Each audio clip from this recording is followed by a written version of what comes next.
हिंदू धर्म में पुराणों में वर्णित 84 लाख योनियों के बारे में आपने कभी ना कभी ज़रूर सुना होगा। हम जिस मनुष्य योनि में जी रहे हैं वो भी उन 84 लाख योनियों में से एक है।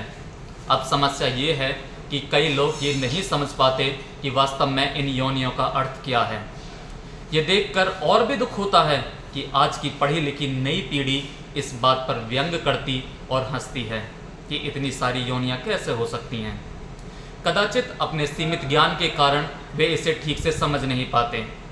गरुड़ पुराण में योनियों का विस्तार से वर्णन दिया गया है, तो आइए आज इसे समझने का प्रयत्न करते हैं। सबसे पहले ये प्रश्न आता है कि क्या एक जीव के लिए ये संभव है कि वो इतने सारे योनियों में जन्म ले सके? तो उत्तर है हाँ, एक जीव जिसे हम आत्मा भी कहते हैं इन 84 लाख योनियों में भटकती रहती है, अर्थात मृत्यु के पश्चात वो इन्हीं 84 लाख योनियों में से किसी एक में जन्म लेती है। तो ये हम सब जानते हैं कि आत्मा अजर एवं अमर होती है, इसी कारण मृत्यु के पश्चात वो दूसरे योनियों में दूसरा शरीर धारण करती है। अब प्रश्न ये है कि यहाँ योनियों का अर्थ क्या है। अगर आसान भाषा में समझा जाए तो योनि का अर्थ होता है जाति, नस्ल, जिसे अंग्रेजी में हम स्पीसीज कहते हैं। अर्थात इस विश्व में जितनी भी प्रकार की जातियां हैं उसे ही योनि कहा जाता है। इन जातियों में न केवल मनुष्य और पशु आते हैं बल्कि पेड़ पौधे, वनस्पतियां, जीवाणु, विषाणु इत्यादि की गणना भी इन्हीं 84 लाख योनियों में की जाती है। आज का विज्ञान बहुत विकसित हो गया है और दुनिया भर के जीव वैज्ञानिक वर्षों की शोधों के बाद इस निष्कर्ष पर पहुंचे हैं कि इस पृथ्वी पर आज लगभग 87 लाख प्रकार के जीव जंतु एवं वनस्पतियां पाई जाती हैं। इन 87 लाख जातियों में 2-3 लाख जातियां ऐसी हैं जिन्हें आप मुख्य जातियों की उपजातियों के रूप में वर्गीकृत कर सकते हैं।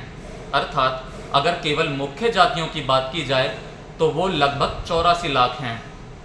अब आप सिर्फ ये अंदाज़ा लगाइए कि हमारे हिंदू धर्म में ज्ञान विज्ञान कितना उन्नत रहा होगा कि हमारे ऋषि मुनियों ने आज से हजारों वर्षों पहले अपने ज्ञान के बल पर यह बता दिया था कि 84 लाख योनियां हैं, जो कि आज की उन्नत तकनीक द्वारा की गई गणना के बहुत निकट है। हिंदू धर्म के अनुसार इन 84 लाख योनियों में जन्म लेते रहने को ही जन्म मरण का चक्र कहा गया है। जो भी जीव इस जन्म मरण के चक्र से छूट जाता है, अर्थात अपनी 84 लाख योनियों की गणना को पूर्ण कर लेता है और उसे आगे किसी अन्य योनि में जन्म लेने की आवश्यकता नहीं होती है, उसे ही हम मोक्ष की प्राप्ति करना कहते हैं। मोक्ष का वास्तविक अर्थ जन्म मरण के चक्र से निकलकर प्रभु में लीन हो जाना है। यह भी कहा गया है कि सभी अन्य योनियों में जन्म लेने के पश्चात ही मनुष्य योनि प्राप्त होती है।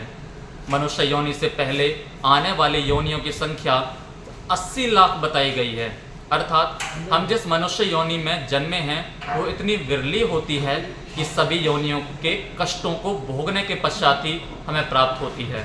और चूंकि मनुष्य योनि वो अंतिम पड़ाव है जहाँ जीव अपने जन्मों के पुण्यों के कारण पहुँचता है, मनुष्य योनि ही मोक्ष की प्राप्ति का सर्वोत्तम साधन माना गया है।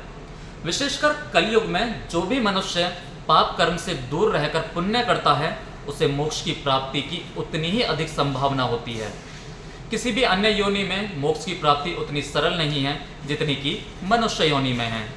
किंतु दुर्भाग्य ये है कि लोग इस बात का महत्व समझते नहीं हैं कि हम कितने सौभाग्यशाली हैं कि हमने मनुष्य योनि में जन्म लिया है। एक प्रश्न और पूछा जाता है कि क्या मोक्ष पाने के लिए मनुष्य योनि तक पहुंचना या उसमें जन्म लेना अनिवार्य है? तो इसका उत्तर है नहीं। हालांकि मनुष्य योनि को मोक्ष की प्राप्ति के लिए सर्वाधिक आदर्श योनि माना गया है, क्योंकि मोक्ष के लिए जीव में जिस चेतना की आवश्यकता होती है वो हम मनुष्यों में सबसे अधिक पाई जाती है।